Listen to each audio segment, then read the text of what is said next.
Well, Brenda, that's a question that I may not really have a straight answer to it, because looking at some of these considerations, some of these amendments that Ekuro Court, through his Punguza Mizigo Bill, seeks to have, the amendments into the Constitution of Kenya 2010, one of the leaders that stand to benefit immensely are the 1,450 members of county assemblies. Remember, he is proposing that we do away with the 290 constituencies as we have it in the Constitution, and instead we have 47. That is quite a drastic drop when it comes to the number of elected leaders that we are going to do away with, should he have his way with this Punguza Mizigo Bill. So what has been pointed out is that the bill, to a larger extent, seeks to draw the attention of the members of county assembly, because they're the ones who stand to benefit immensely if at all this particular bill will see the light of the day, because we'll be doing away with the several constituencies, the CDFs, and a lot of resources will now be concentrated at the ward level. At the county level, remember, we'll only have 94 representatives, because again, he's trying to beat the the two-third gender rule by ensuring that the leadership is 50-50. So we have 47 men being elected and 47 women being elected to represent at the National Assembly and at the Senate respectively. So these are some of the really beautiful parts of this particular bill that are aimed at attracting the attention and probably the sympathy of the members of county assembly. But remember, this is the first time that Third Way Alliance will be in Nyanza, a county assembly in Nyanza, and interestingly, they've decided to pick on Siaya County Assembly, where ODM leader Raila Odinga calls home, yes, because he comes from Bondo.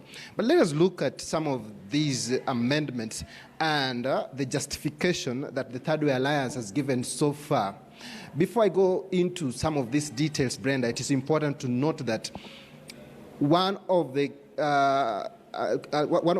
issues that those opposed to the Punguza Mizigo Bill have raised is that we don't save much by reducing the number of administrative units. Instead, emphasis should be put on the fight against corruption. And what does Punguza Mizigo have with regards to the fighting corruption? One of the issues that he has put across in this particular bill, remember, this is a bill that is, which is an amendment by popular initiative, and we are talking about Article 257.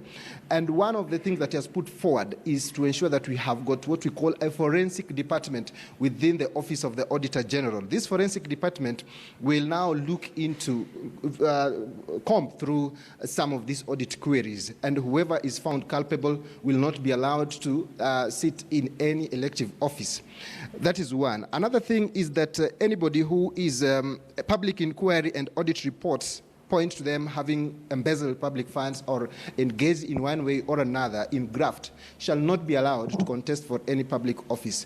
And we also, apart from what the tradition has been, whereby we have a slow pace of justice, in this particular Punguza Mizigo Bill, he is now putting timelines on when the hearing and the appeals are supposed to be done. So the trials are supposed to be done within 30 days for anybody who is involved in massive theft of public resources, and should there be an appeal, then the appeal should be heard and be done with in 21 days. So that means that if somebody, for some reasons, has been found culpable of embezzling some amount of money, then we are talking about a record 51 days, and we are done with that particular case. Either that person goes to jail or we look into another issue altogether. Another area where Ekuro Court and the Punguza Mizigo Bill has received a lot of backlash from those opposing him is the issue of doing away with the women representatives. We have seen a number of women leaders on record saying that this is going against the gains that have been made in affirmative action. But now this justification by having 50 plus 50-50 is that This will ensure that we are now even moving closer. This is even more than the two-third gender rule. Remember, we are not supposed to have more than two-thirds of one gender, but here we are going to have a 50-50 kind of representation in both the National Assembly and also in the Senate.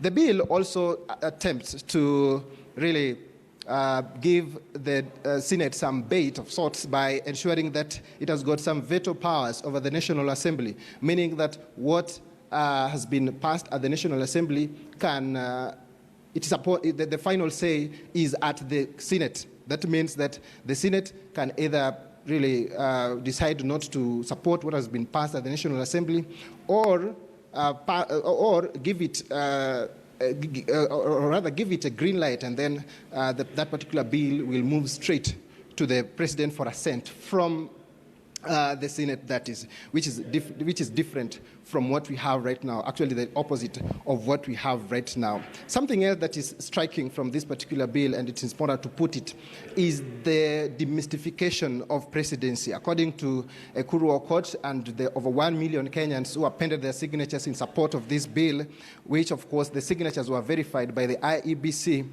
is suggesting that there should be a one 7-year term for presidency, because he, from the records and the investigations, he discovered that we have a lot of tension, bloodshed, whenever there is supposed to be a re-election, whereby the incumbent wants to be re-elected at all cost, and the opposition wants to stop this re-election at all cost. And then the damage is too much, financially, economically, and even socially. And of course, we have 1992, 2007, and 2017, just to mention a few in our recent history. So this is something that he also wants to correct. And then we have a lot to talk about, but maybe if time will allow me, it's important to note that he's also trying to reduce the cost of running elections by ensuring that any Kenyan who clocks 18 years shall have been deemed to be a voter, and it will be upon the IEBC, or the body that is mandated with the conduction of elections, to sync its data with what we have at the registration of persons, so that these people who have already reached 18 years and have been issued with identification cards are qualified automatically to go to a polling station and vote a leader of their choice. This, according to Ekuru Okot, will ensure that we save the billions that are normally spent every 5 years in conducting elections. But again, this is something that really lies squarely with the county assemblies first, and that's why he's been trying to popularize this particular bill to ensure that those who are in the various county assemblies get to understand his point of view, and not just that, support it, so that this particular matter can now move to the National Assembly for consideration before it can move to the Presidency for assent, should it have that particular, should it be passed at the two houses. And now this is the first, as I mentioned, the first visit to Nyanza region, and to be more specifically to Siaya County Assembly. And of course, we can't wait to see the kind of reception Ekuru Court, together with his team from the Third Way Alliance, the kind of reception that they will receive at the Siaya County Assembly when he takes to the floor at about 11 a.m. This particular morning on this particular day. Back to you in the studio, Brenda.